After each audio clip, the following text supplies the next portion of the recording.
আমাদের নবী সমস্ত নবীদেরও নবী, আমাদের নবী সমস্ত নবীদেরও নবী। সমস্ত নবীরা আমার নবীর কলেমা পড়িয়া আমাদের নবীকে যদি স্বীকৃতি না দিতেন তাহলে ওনারা নবী হইতে পারতেন না। আমাদের নবী এত দামি নবী, দামি নবীর উম্মত হিসাবে অন্যান্য নবীদের উম্মতের তুলনায় আমরাও দামি উম্মত। বলেন আলহামদুলিল্লাহ। আমরা দামি উম্মত কারণে আমাদের ছোট্ট ছোট্ট আমলকে কেন্দ্র করিয়া আল্লাহ তাআলা আমাদেরকে বিরাট বিরাট নেকি দান করেন। আমার সাথে সাথে পড়ুন, আউযু বিল্লাহি মিনাশ শাইতানির রাজীম, বিসমিল্লাহির রাহমানির রাহিম। আল্লাহু লা ইলাহা ইল্লা হুয়াল হাইয়ুল কাইয়্যুম লা তা'খুযুহু সিনাতুন ওয়া লা নাওম লাহু মা ফিস সামাওয়াতি ওয়া মা ফিল আরদ মান যাল্লাযী ইয়াশফা'ু 'ইনদাহু ইল্লা বিইذনিহি يعلم ما بين أيديهم وما خلفهم ولا يحيطون بشيء من علمه إلا بما شاء وسع كرسيه السماوات والأرض ولا يؤوده حفظهما وهو العلي العظيم صدق الله العظيم। এটার নাম কি বলতে পারেন? এই আয়াতটার নাম কি বলেন না? আয়াতুল কুরসি। অনেকেরই মুখস্থ আছে, হয়তো কারো মুখস্থ নাই। আসলে সবারই মুখস্থ করা উচিত। এই যে আয়াতুল কুরসিটা আমরা পড়লাম, হাদিস শরীফে বর্ণিত, যেই মুসলমান নারী হোক আর পুরুষ হোক, বুড়া হোক আর জোয়ান হোক, হুজুর হোক আর পাবলিক হোক, যে কোনো মুসলমান 5 ওয়াক্ত নামাজের পরে একবার আয়াতুল কুরসি পড়বে। যেমন আমরা এইমাত্র এশার নামাজ পড়লাম, এশারের পরে এখন আয়াতুল কুরসি পড়লাম। 5 ওয়াক্ত নামাজের পরে যেই ব্যক্তি একবার আয়াতুল কুরসি পড়বে, এটাকে অভ্যাসে পরিণত করবে, এই মানুষটার কিয়ামত পর্যন্ত কবরে কোন রকমের আযাব হবে না। আমরা মরতে হবে, কবর আমাদের ঠিকানা। এই কবর বড় ভয়ঙ্কর, বড় ভয়াবহ। ওখানে না কোনো সাথী আছে, না বাতি আছে, আরাম আয়েশের কোনো ব্যবস্থা নাই। রাসূল সাল্লাল্লাহু আলাইহি ওয়াসাল্লাম বলেন, আল কবরু ইম্মা রাউযাতুম মির রিয়াজিল জান্নাহ আও হুফরাতুম মিন হুফারিন নার। আল্লাহ পাকের নবী বলেন, কবর কারোর জন্য হবে বেহেশতের বাগান, আবার কারোর জন্য হবে দোজখের গর্ত। নাউযুবিল্লাহ। কবরের আযাব বড় ভয়াবহ, বড় কঠিন। কবরের আযাব থেকে আত্মরক্ষার সবচেয়ে কার্যকরী ব্যবস্থা হলো 5 ওয়াক্ত নামাজের পরে একবার করিয়া আয়াতুল কুরসি পড়া। যেই সমস্ত নামাজের পরে সুন্নত নাই, যেমন ফজরের নামাজের পরে সুন্নত নাই, সেই নামাজের পরে সালাম ফিরানোর পরেই আয়াতুল কুরসি পড়ব। আর যেই সমস্ত নামাজের পরে সুন্নত নামাজ আছে, যেমন জোহরের নামাজের পরে 2 রাকাত সুন্নত আছে, আসরের পরে সুন্নত নাই, মাগরিবের পরে সুন্নত আছে, ইশার পরে সুন্নত আছে। তো যেই নামাজের পরে সুন্নত আছে, ফরজ নামাজ শেষ করিয়া আগে সুন্নত নামাজ পড়ব, তারপরে আয়াতুল কুরসি পড়ব। এই আমলটা যদি আমি আপনি ধরিয়া রাখতে পারি, মরার পরে যখন কবরে যাব তখন থেকে কিয়ামত পর্যন্ত কবরে কোনো আযাব হবে না। এই জন্য আয়াতুল কুরসি একটু একটু করে হলেও আমাদের মুখস্থ করা দরকার আছে না? চেষ্টা করলেই উপায় হয়। হাফেজ সাহেবের কাছে বসেন, একটু একটু করে মুখস্থ করেন। একদিন সবটা করা লাগবে না। নিয়ত রাখেন যে আমি মুখস্থ করে মরণ পর্যন্ত এই আমলটা ধরিয়া রাখবো। আল্লাহ তাআলা আমাদের তৌফিক দান করেন। আমি বলছিলাম যে আমরা আখিরি নবীর শ্রেষ্ঠ উম্মত। আমাদের ছোট্ট ছোট্ট আমল দেখিয়া আল্লাহ আমাদেরকে বিরাট বিরাট নেকি দেন। তার একটা উদাহরণ দিলাম যে 5 ওয়াক্ত নামাজের পরে একবার আয়াতুল কুরসি পড়ার অভ্যাস যদি করতে পারি তো আমাদের সুফল হলো কিয়ামত পর্যন্ত কবরে আযাব হবে না। সুবহানাল্লাহ, সুবহানাল্লাহ। এই যে সুবহানাল্লাহ বললাম, একবার সুবহানাল্লাহ বললে, বুখারী শরীফের হাদিস, মাটির থেকে আসমান পর্যন্ত এই ফাঁকা জায়গাটা ভরতে যেই পরিমাণ নেকির দরকার, একবার আখিরি নবীর উম্মত আমি আপনি একবার সুবহানাল্লাহ পড়লেই ওই পরিমাণ সওয়াব। সুবহানাল্লাহ।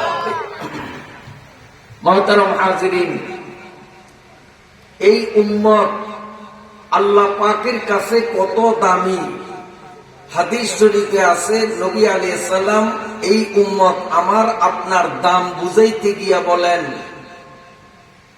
যেই ব্যক্তি তাহার মা অথবা বাবার মুখের দিকে মায়ার নজরে তাকাইবে, বাবার দিকে মহব্বতের দৃষ্টিতে চাইল, মায়ের দিকে আদরের নজরে তাকাইল, তাদের মা বাবা জীবিত আছে, মা আর বাবার দিকে যেই ব্যক্তি ভালোবাসা, মহাব্বত আর ভক্তির দৃষ্টিতে তাকাইবে, আল্লাহ তাআলা সঙ্গে সঙ্গে ওই সন্তানকে একটা কবুল হজের সওয়াব দান করেন।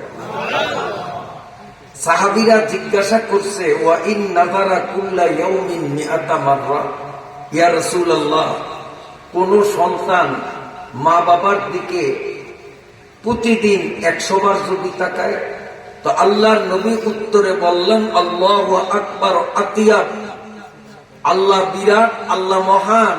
100 বার তাকাইলে আল্লাহ তাহাকে 100 হজের সওয়াব দান করবে। একটা হজ করতে কত সময়ের দরকার, কত অফিসে দৌড়ানির দরকার, কত টাকার দরকার। সহজে হজ করা যায়? পাসপোর্ট করা লাগে না? ভিসার জন্য দৌড়ান লাগে না? ইমিগ্রেশন করা লাগে না? কত পরীক্ষা নিরীক্ষা, ব্লাড পরীক্ষা করতে হয়। সব কিছু ওকে করিয়া প্রায় 40-45 দিন মতো সময় নিয়ে মক্কা শরীফ যাইতে হয়, তারপরে হজ করিয়া আসি। সেই হজ কবুল হইল কি হইল গ্যারান্টি নাই। কিন্তু সন্তান মা বাবার মুখের দিকে যদি তাকায়, গ্যারান্টি যুক্ত কথা, একটা কবুল হজের সওয়াব পায়।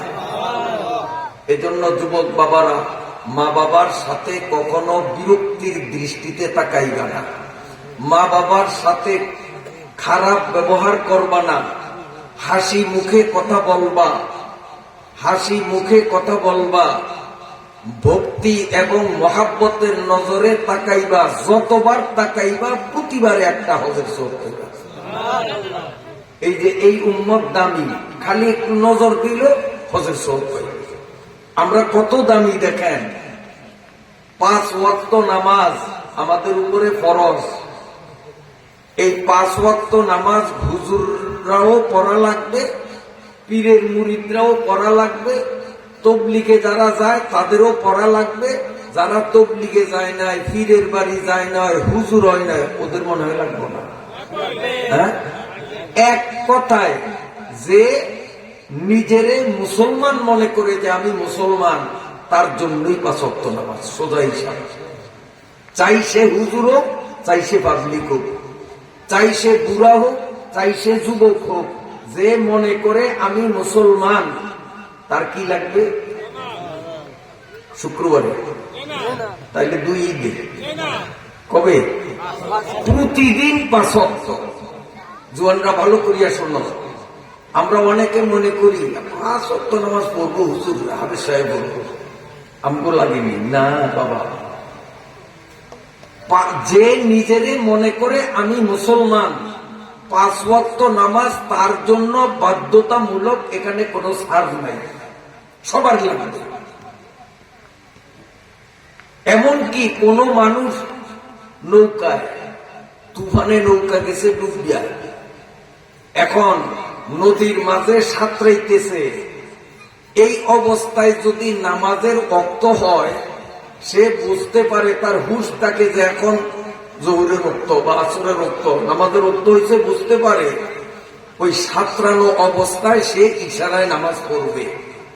রুকু সেজদা করা লাগবে না, দাঁড়ান লাগবে না, পশ্চিম দিকে মুখ লাগবে না, যেমনি সুবিধা পানিতে সাঁতার কাটবে আর মুখে মুখে এরকম নামাজ পড়বে, হাত দিয়া পাও দিয়া পানিতে সাঁতার কাটবে আর মুখে বলবে আমি জোহরের 4 রাকাত ফরজ নামাজের নিয়ত করলাম, আল্লাহু আকবার, হাত দিয়া পাও দিয়া সাঁতরাইতেছে আর মুখ দিয়া চলতে আছে সুবহানাকাল্লাহুম্মা ওয়া বিহামদিকা, শব্দটা শেষ করিয়া আলহামদুলিল্লাহি রাব্বিল আলামিন আর রহমানির রহিম সূরা শেষ করিয়া আলাম তারা কাইফা ফাআলা রাব্বুকা বিআসহাবিল ফিল সূরা শেষ করিয়া আল্লাহু আকবার মনে মনে নিয়ত করব, আমি রুকুতে যাইতেছি, সুবহান রাব্বিয়াল আযীম, সুবহান রাব্বিয়াল আযীম, সুবহান রাব্বিয়াল আযীম।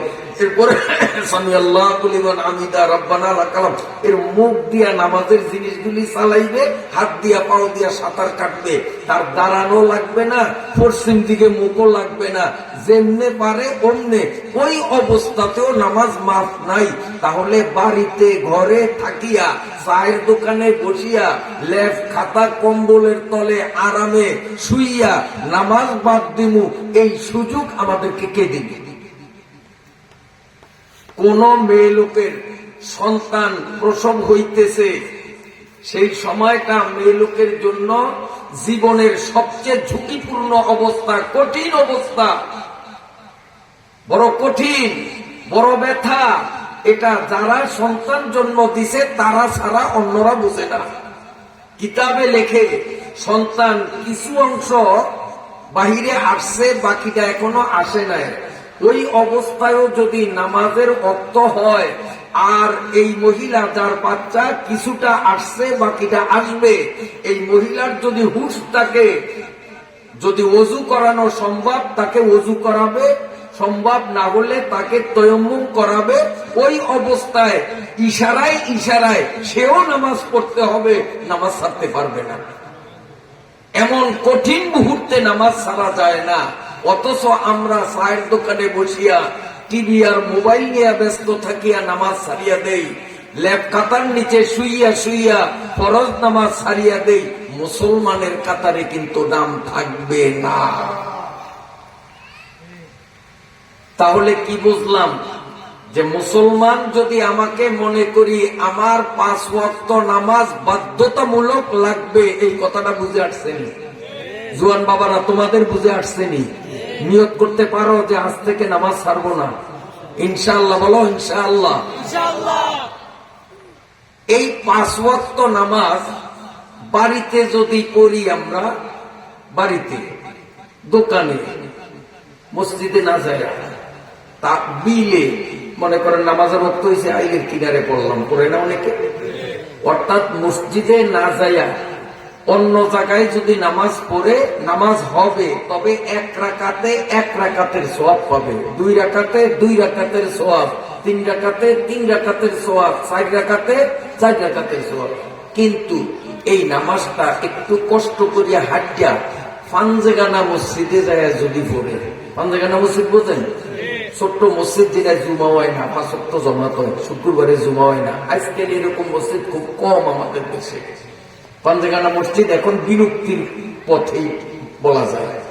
পাঞ্জেগানা মসজিদে যায় যদি কেউ নামাজটা পড়ে, তো পড়বে 1 রাকাত, খাতায় জমা হবে 25 টাকা। 2 রাকাত পড়বে, খাতায় জমা হবে 50 টাকা। বুঝেন না? 3 রাকাত পড়বে মাগরিবের, খাতায় জমা হবে 75 রাকাত। এশার নামাজ পাঞ্জেগানা মসজিদে গিয়া পড়লো, পাইল কত? কয় না 100 রাকাত পড়লো, 4 রাকাত পাইল 100 রাকাত। আরেকটু কষ্ট করিয়া যেই মসজিদে শুক্রবারে জুমার নামাজ হয় সেই মসজিদে গিয়া যদি 5 ওয়াক্ত নামাজ পড়বে 1 রাকাত, খাতায় জমা হবে 500 রাকাত। এই উম্মত কত দামি! আমরা কত দামি! আমাদের ছোট্ট একটু কাম, যে কয়েক আটটিয়া যদি জুমা মসজিদে যাইয়া নামাজটা পড়তে পারি, এই কাম খালি এটুক করলাম, আল্লাহ তাআলা খুশি হইয়া 1 রাকাতে কত রাকাতের সওয়াব দিবেন? কয় না, জোরে কর না, 500 রাকাত। তো ফজরের নামাজ আজকে যদি আমরা মসজিদে যাইয়া পড়ি, ফরজ নামাজ কয় রাকাত পড়বো? 2 রাকাত। খাতায় জমা হবে কয় রাকাত? 1000 রাকাত। 1 রাকাতে 500, তো 2 রাকাতে পড়লাম মাত্র 2 রাকাত আর পাইলাম 1000 রাকাত। এইরকম সুযোগ যে ছাড়িয়া দেয়, ওর মতো বোকা, ওর মতো গাদা, ওর মতো অথর্ব এই পৃথিবীতে আর কেউ হয় না। এটা ব্যাট কর, কমাক কর, এটারে ফাঁকনা ফাঁক লাগানোতে নেওয়া দরকার। যে এই সুযোগ পাইও সে কেন মসজিদে গেল না, নামাজ পড়লো না, এটা আসলে পাগল, এটা বুদ্ধি নেই। বুদ্ধি মানে ছাড়তে পারে না। এটা আমার কথা না, নবীজি বলেন, আল কাইয়িসু মান দানা নাফসাহু ওয়া আমিলা লিমা বাদাল মাউত ওয়াল আজিজু মান ইত্তাবা নাফসাহু আওয়া ওয়া তামান্না আলাল্লাহ। এই হাদিস দ্বারাই প্রমাণ যে এই সুযোগ পাইয়াও যারা এই নেকি কামাই করার পথ ধরল না, নামাজ পড়ল না, তার মতো মস্ত বড় বোকা, পাগল, বেকুব, জাহেল, মূর্খ আল্লাহর জগতে আর কেউ হয় না। এই যে 5 ওয়াক্ত নামাজ, তাহলে কোথায় পড়া ভালো? কোথায়? আর মসজিদে খুলব না, জুমা মসজিদে। 5 ওয়াক্ত নামাজ কোথায় পড়লে লাভ? জুমার মসজিদে। ঠিক আছে তো? আচ্ছা, এখন নামাজের আগে ওযু লাগেনি না? ওযু ছাড়াও ওরম যাবে। এইটা যদি না কইতো যুবকরা ফজরের টাইমে শীতের জন্য উযু করবো না, যে হুজুরে খালি নামাজের কথা কইছে, উযুর কথা কইছে।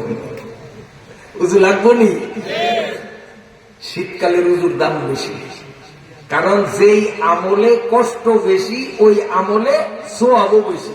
পৌষ মাসে যদি রোজার মাস আইয়ে আর আমরা রোজা রাখি, যা সওয়াব পামু, এই রোজার মাসটা যদি চৈত্র অথবা বৈশাখ মাসে আসে আর রোজা রাখি, অনেক অনেক বেশি সওয়াব পামু, কারণ ওই রোজায় কষ্ট বেশি। নামাজ গরমকালে পড়িয়া যা সওয়াব, শীতকালে পড়লে তার চেয়ে বেশি সওয়াব। তার কারণ গরমকালে মসজিদে যাইতে কষ্ট হয় না, শীতকালে মসজিদে যাইতে কষ্ট, শীতে ফিনফিন করে কামড়ায়। উযু করতে তো কত কষ্ট, গরম পানি দিয়ে উযু করলো শীত লাগে। তো নামাজের আগে ওযু লাগবে, ঠিক আছে? এখন ওযুটা করবেন কোথায়? ওযু করার জায়গা 2টা, আমি চিনিয়ে দেব। কোন জায়গায় উযু করবেন সিদ্ধান্ত আপনারা নেবেন। উযু করার জায়গা কয়টা? 2টা। 1 নম্বর আপনার বাড়িতে উযু করন যায়নি, বাড়ি পুকুর আছে, অথবা জগ করিয়া পানি দিয়ে উডানের কিনারে বইয়া করন যায় না? তাহলে উযু করার 1 নম্বর জায়গা হইল কি? যার যার নিজের বাড়ি। উযু করার আরেকটা জায়গা হইল মসজিদের গাটলা অথবা মসজিদের ট্যাপ সারিয়ে উযু করেন আজকে টাঙ্কির পানি দিয়ে, আবার কোথাও পুকুরের সাথে গাটলা দেওয়া। তাইলে উযু করার জায়গা কয়টা পাইলাম? একটা হইলো কয় না? বাড়ি, আরেকটা মসজিদের উযুখানা, গাটলা হোক আর ট্যাপ হোক, 2 জায়গায় তো উযু করা যায়। এখন কোনটা করবেন সিদ্ধান্ত আপনারা নেবেন। যেই ব্যক্তি বাড়ির থেকে বিনা উযুতে নামাজ পড়ার নিয়তে মসজিদের দিকে গেল, বাড়িতে উযু করে নেয়, জামা কাপড় টুপি নিয়া উযু না করিয়া রওনা দিল যে মসজিদের উযুখানায় বসিয়া উযু করব। সে এখানে আসিয়া অজু করছে, অজু হইছে, নামাজও হইছে, বাড়তি কিছু হয় নয়, উযুও তার ঠিক, নামাজও তার ঠিক।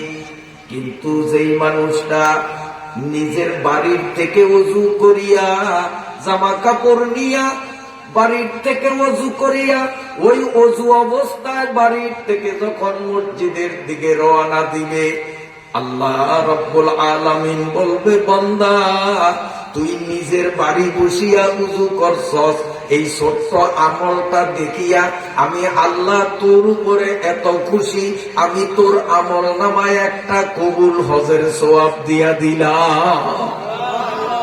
তাইলে উযু কোনানো করণ বালা, কোনানো বাড়িতে। তো বলবেন যে হুজুর তাহলে মসজিদের এনে উজুখানা দিছে কাজ। মসজিদের এনে উজুখানা দিছে দুই কারণে। এক কারণ হলো ফতুয়া মানুষ যারা, যেমন আমার এনো বাড়ি নেই, নামাজের আগে আমি উজু করবো কই, কারো বাড়ির যাবো, এই জন্য ফতুয়া মানুষ বিদেশি মানুষ যারা এক উজুর জন্য হলো মসজিদের উজুখানা, এলাকার মুসল্লিদের জন্য না। হ্যাঁ, এলাকার মুসল্লি বাড়ির থেকে উজু করিয়া মসজিদে আসতেছে, পথের মধ্যে উজু আজিয়ে গেছে, সম্ভব না অসম্ভব? আমরা তো মানুষ, পথের মধ্যে উজু গেছে, তাইলে আবার উজু করার জন্য উল্টা বাড়ির যাওয়া লাগবে না, তাইলে তো জমাত পাবো না, জমাত পাইলেও তাকবীর উলা পাবো না। তখন ঠেক হারণের জন্য এলাকার মুসল্লিরা মসজিদের উজুখানায় উজু করবে। কথা বুঝাইতে পারছি? লাভটা কি হবে? বাড়ির থেকে উজু করিয়ে আসলে একটা কবুল হজের সওয়াব। 5 ওয়াক্ত নামাজে যদি আমরা এই আমলটা ধরিয়া রাখতে পারি, ডেইলি 5টা কবুল হজের সওয়াব কামাইতে পারি। সুবহানাল্লাহ, সুবহানাল্লাহ। এই সওয়াবগুলি কিয়ামতের মাঠে আল্লাহর ব্যাংকে জমা দিব, আর আল্লাহ আমাদেরকে বেহেশতের টিকিট দিয়ে দেবে।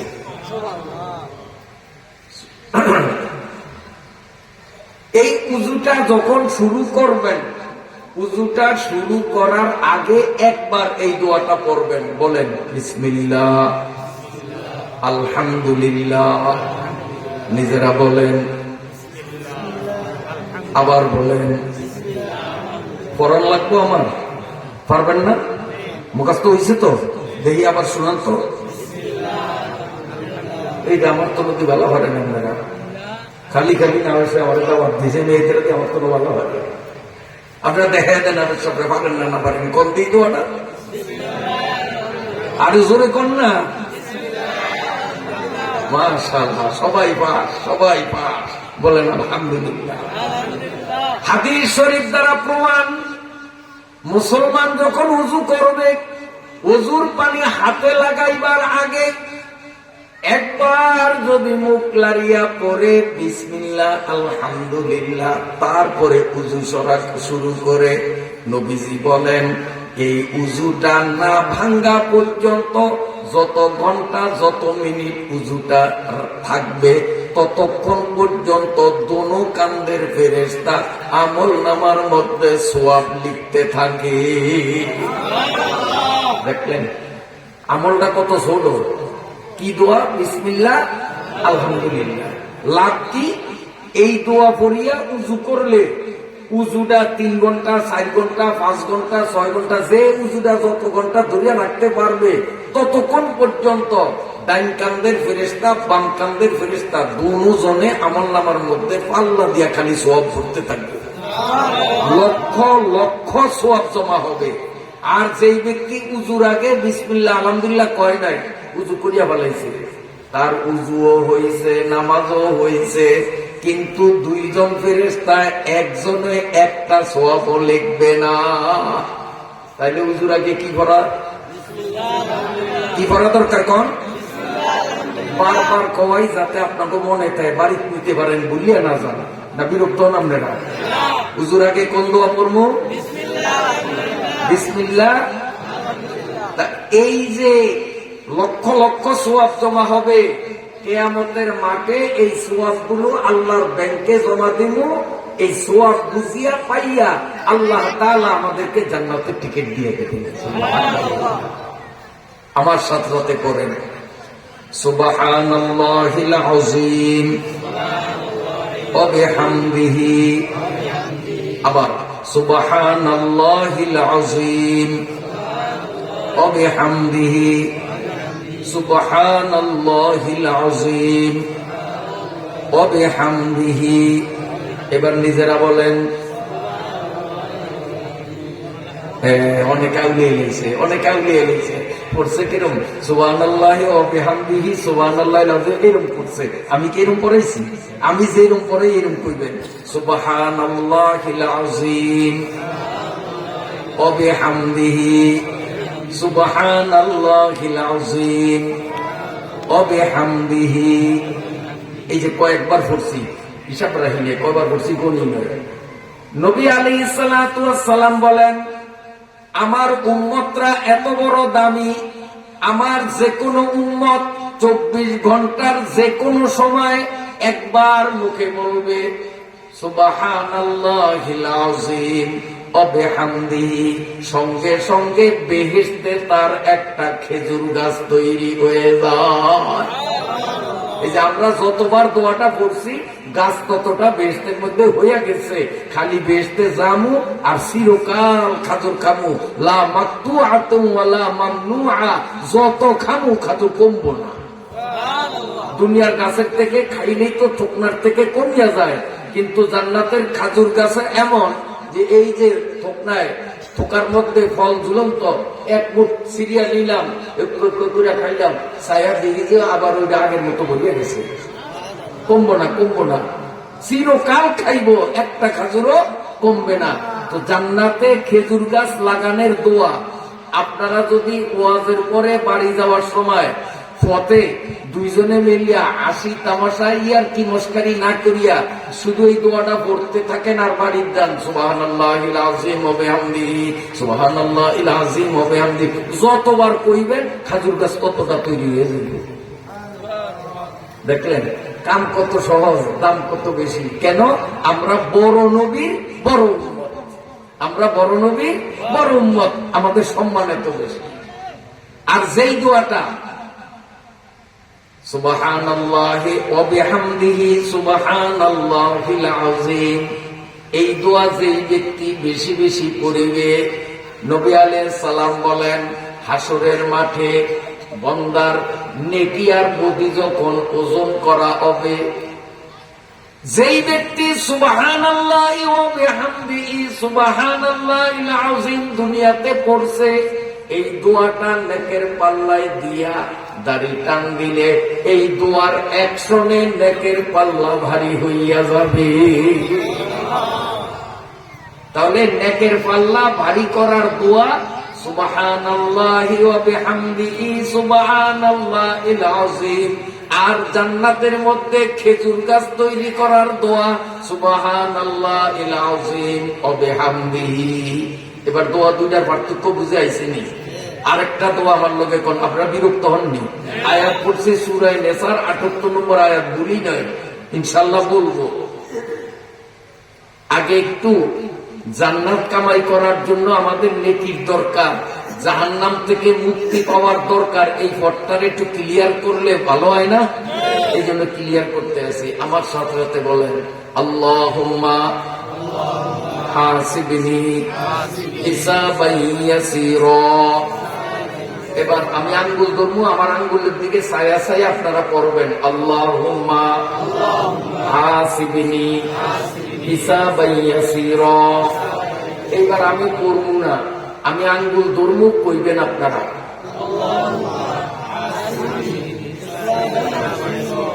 দেখছেন আপনারা সবাই পাস, একজনও ফেল না, আলহামদুলিল্লাহ সবাই পারছেন। পারেন না আমি সামনে দেখা দেন, পারেন না, না পারেন কম। মাশাআল্লাহ। আল্লাহুম্মা হাসিবনি হিসাবান ইয়াসীরা। দোয়া কি বেশি লম্বা? খালি 3 আওয়ার কথা, আল্লাহুম্মা হাসিবনি হিসাবান ইয়াসীরা। পারবেন না সবাই? সবাই পারবেন। আল্লাহ পাকের নবী তার সবচেয়ে আদরের স্ত্রী হযরতে আয়েশা সিদ্দিকা রাদিয়াল্লাহু তাআলা আনহাকে টানিয়া কাছে আনিয়া বলে, আয়েশা রে, তোরে ছোট্ট একটা দোয়া শিখাইয়া দে, এই দোয়াটা বেশি বেশি করিয়া পড়বি। যেই মানুষ, মেয়ে বা পুরুষ, জুয়ান বা বুড়া, হুজুর বা পাবলিক, যেই ব্যক্তি এই দোয়াটা আল্লাহুম্মা হাসিবনি হিসাবান ইয়াসীরা দোয়াটা বেশি বেশি পড়বে, এই মানুষটা হাসরের ময়দানে যখন উঠবে, আল্লাহ তাআলা বলবেন, ও বান্দা, ও আখিরি নবীর সম্মানী উম্মত, তুমি যে দুনিয়ায় আল্লাহুম্মা হাসিবনি হিসাবান ইয়াসিরা দোয়াটা বেশি বেশি পড়তা, আমি আল্লাহর মনে আছে, স্মরণ আছে, ভুলি নাই। এই দোয়া তুমি পড়ার কারণে আমি আল্লাহ তোমার উপর এতটা সন্তুষ্ট, আজকে হাসরের আদালতে তোমার হিসাব দেওয়া লাগবে না, তাড়াতাড়ি বিনা হিসাবে তুমি জান্নাতে যাও। তুমি জান্নাতে না যাইতে আমি অন্যদের হিসাব শুরু করব না। বিনা হিসাবে জান্নাতে যাওয়ার দোয়াটা কি বলেন? মাশাআল্লাহ। এখন বলেন, আজকে ওয়াজে আসিয়া ঠকজি না জিতজি? যারা আসে নাই এই দরকারি জিনিসগুলি তারা পায় নয়। আমরা যারা আসছি কত দরকারি জিনিস পাইলাম। আখেরাতে পরকালে বিরাট পুঁজি, চালান কম, ব্যবসা বেশি। চালান কম কিন্তু ব্যবসা বেশি। এই যে সুবিধাটা আমরা পাইলাম, ওয়াজে আসিয়া জিতলাম না ঠকলাম? আজকে কোরআনের মাহফিলে আসাতে আমরা খুশি না বেজার?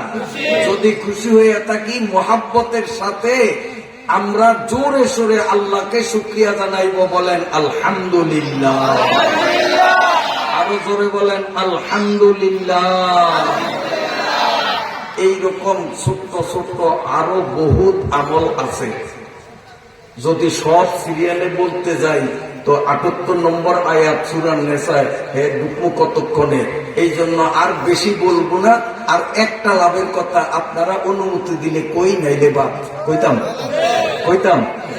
আচ্ছা, সেটা হইল রাসূলুল্লাহ সাল্লাল্লাহু আলাইহি ওয়াসাল্লাম বলেন, আমার উম্মতের মধ্যে যারা আলেম হইতে পারে না, যেমন আপনারা অনেকে আলেম না, আজকে ময়দানে যারা আছেন বেশিরভাগ মানুষ কি আলেম না? আলেম খুব কম। আজকে আলেম নয় এমন মানুষের উপস্থিতি বেশি। আমি ভুল বলছি? আল্লাহ পাকের নবী বলেন, আমার উম্মতের যেই মানুষগুলি নিজে আলেম হইতে পারে না, সেই ব্যক্তি যদি কোনো আলেমের, হাফেজের মুখের দিকে মায়ার নজরে তাকায়, মহাব্বতের নজরে, যে আমি হুজুর হইতাম পারি নাই, উনি হুজুর হইছে, একটু মায়া করে ওনার দিকে চাই। হুজুরদের প্রতি আপনাদের মনে মহাব্বত, ভালোবাসা, মায়া আছে কারণেই তো হুজুরদের ডাকে আজকের মাহফিলে আসছেন। ঠিক না ভাই? ঠিক। যদি হুজুরদের সাথে শত্রুতা থাকতো, দুশ্মনী থাকতো, আইতেন আপনারা আইতেন, বরং হুজুর করে আঙ্গুলেইটা দেখাইতেন, হুজুর বই আছেন, হুজুর কথা কেউ নেই। কিন্তু আপনারা সবকিছু ছাড়িয়া হুজুরদের ডাকে এখানে আসছেন, এইটাই প্রমাণ করে যে আপনারা মন থেকে হুজুরদেরকে ভালোবাসেন। قال رسول الله صلى الله عليه وسلم من نظر إلى وجه العالم ففرح بها خلق الله بتلك النظرة ملكا يستغفر له إلى يوم القيامة سبحان الله سبحان الله কি লাভ নবীজি বলেন, যারা উম্মত, আমার উম্মত যারা আলেম হইতে পারে না, এরা যদি কোনো একজন আলেমের মহাব্বতের নজরে চায়, আলেমের মুখের দিকে চাওয়ানোর সাথে সাথে আল্লাহ তাআলা ওই ব্যক্তির জন্য একজন ফেরেশতা বানায়। এই যে আপনারা সন্ধ্যা থেকে নিয়ে ঘন্টার পর ঘন্টা আলেমদের মুখের দিকে তাকাইয়া আছেন, প্রতি সেকেন্ডে সেকেন্ডে আপনাদের জন্য এক একজন আলেম, এক একজন ফেরেশতা তৈরি হইতেছে। তাহলে আজকের এইটা ওয়াজ মাহফিল আর তাফসীর মাহফিল না, বরং আজকের এই মাহফিলটা ফেরেশতা তৈরির একটা ফ্যাক্টরি। কারণ এই ফেরেশতা তৈরি হইতে আছে। যে যতক্ষণ থাকবেন আলেমদের মুখের দিকে তাকাইতে থাকবেন, প্রতি সেকেন্ডে সেকেন্ডে এক একজন ফেরেশতা, তাহলে আপনাদের জন্য আজকে অনেক অনেক ফেরেশতা তৈরি হয়ে গেছে এবং সামনে হইবে, এখন হইতে আছে। বলেন আলহামদুলিল্লাহ। এই ফেরেশতারা কি করবে? এই যে ফেরেশতারে আল্লাহ বানাইছে, বানানোর সাথে সাথে এই ফেরেশতা আপনার আমার গুনাহ মাফের জন্য আল্লাহর কাছে দোয়া যে শুরু করছে, আমি যতদিন বাঁচব ততদিনও দোয়া চলবে, যেদিন আমরা মরিয়া কবরে শুয়ে থাকবো ফেরেশতাদের দোয়া তখনও চলবে। কিয়ামত কায়েম না হওয়া পর্যন্ত ফেরেশতাকে দোয়া বন্ধ হবে না। মাহফিলে আসিয়া জিতলাম না ঠকলাম? এখন পর্দার আড়ালে আমার মা বোনরা মনে মনে একটু বেজার হইতে পারে আল্লাহ এবং রসুলের উপর, যে আল্লাহ পুরুষ গড়ে সুযোগ দিছে, মাহফিল যাইয়া হুজুরকে মোহের দিকে চাইছে, আর এইটুকু লোকে হাজার হাজার ফেরেশতা আল্লাহ বানাইয়া দিছে, এইটুকু মরার পরেও যে ফেরেশতাকে দোয়া কিয়ামত পর্যন্ত চলবো। আর আমরা মহিলারা মাহফিলে যাইতাম পারি নয়, একজন হুজুরের মুখের দিকেও চাইতাম পারি নয়, আমগো তো একজন ফেরেশতাও হইল না, আমাদের জন্য দোয়া কে করবে? এখনই বা কে করবে? আমরা মরিয়া গেলে আমাকে কবরেই বা দোয়া কে পাঠাইবে? ফেরেশতা তো আমাকে হয় নাই, কারণ আমরা তো হুজুরের মুখের দিকে চাইতে পারি না। মেয়ে লোকের একটা প্রশ্ন আছে না?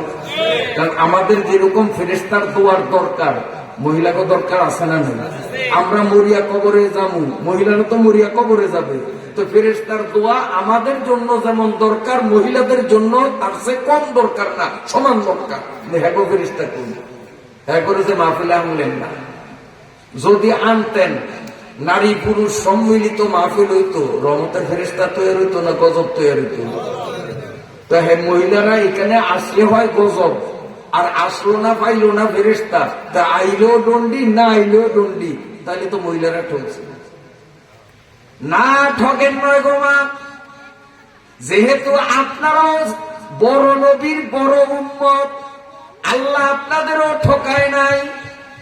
আপনার একটা সন্তান এই মাদ্রাসার নুরানি বিভাগে যদি ভর্তি করিয়া দেন, এই নুরানি বিভাগে পড়া আপনার ছেলে কিংবা মেয়ে নাবালেক বাচ্চাটার মুখের দিকে মা আপনি যখনই নজর দিবেন, আল্লাহ রাব্বুল আলামিন আপনার জন্য সেকেন্ডে সেকেন্ডে ফেরেশতা বানাইবে। এখন বলেন, নুরানি হাফিজি মাদ্রাসা আপনাদের এলাকায় হইয়া ভালো হইছে না খারাপ হইছে? মহিলাদের ফেরেশতা তৈরির ব্যবস্থা হইয়া গেছে, শুধু মহিলার না পুরুষেরও। এই মাদ্রাসার তালবে ইলম, এই মাদ্রাসার ওস্তাদ, এই মাদ্রাসার ছাত্র, এদের দিকে যে কোনো লোক তাকাইবে, তার জন্যই সেকেন্ডে সেকেন্ডে আমার আল্লাহ ফেরেশতা বানাইয়া দিবে। সুবহানাল্লাহ। এই জন্য আল্লাহর কাছে দোয়া করি, মাহবুব তুমি দয়া করিয়া এই চরমনসায় এই তাহফিজুল কোরআন নুরানি হাফিজি মাদ্রাসা যখন কায়েম করলা, এই মাদ্রাসা যেন কিয়ামত পর্যন্ত টিকিয়া থাকে, বলুন আমিন। অতএব মাদ্রাসার সুখে দুঃখে আপনারা মাদ্রাসার পাশে থাকতে হবে, ঠিক আছে নি?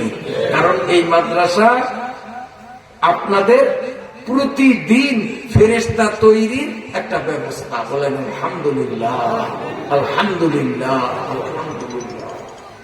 আমার ভাইরা বাবাজিরা, আমি আপনাদের সামনে সূরা নিসার 176 আয়াত পুরা সূরার মধ্যে, তার ভিতর থেকে আমি মাত্র একটা আয়াত পড়ছি।